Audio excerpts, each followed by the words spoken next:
భారతదేశం అనగానే అభివృద్ధి చెందుతున్న దేశం అని అంటూ ఉంటారు. కానీ అభివృద్ధి చెందిన దేశంగా మార్చటానికి ముందుగా విద్యార్థులకు తగినంత శిక్షణ ఇచ్చినట్లయితే, ఉత్తమ భావి భారత పౌరులను తయారు చేసినట్లయితే భవిష్యత్తులో భారతదేశం అనేటువంటిది అభివృద్ధి చెందిన దేశంగా గుర్తింపు పొందాలనే తాపత్రయంతోటి ధనిక్ భారత్ విద్యా సంస్థల ఆవిర్భావం జరిగింది. సో ఈ విద్యా సంస్థల్లో +1, +2 అంటే ఇంటర్మీడియట్ చదువుతున్నటువంటి విద్యార్థుల కోసం జేఈఈ, నీట్ ఈ 2 ప్రవేశ పరీక్షలకు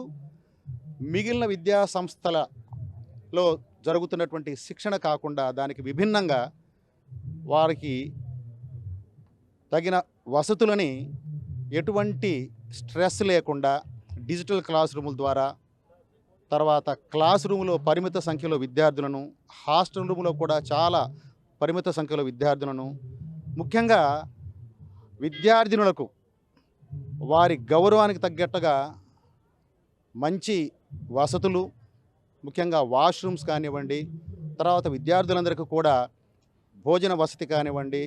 హాస్టల్ వసతి కానివ్వండి, చివరికి వాష్రూమ్లతో సహా అన్నీ కూడా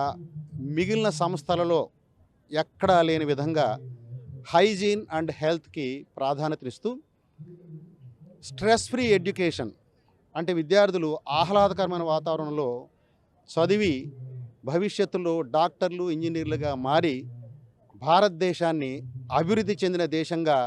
తీర్చిదిద్దాలని మేము మనస్ఫూర్తిగా కోరుకుంటూ ఈ సంవత్సరం విజయవాడ, హైదరాబాద్, విశాఖపట్నం, గుంటూరులో ధనిక్ భారత్ విద్యా సంస్థల్ని స్థాపించడం జరిగింది.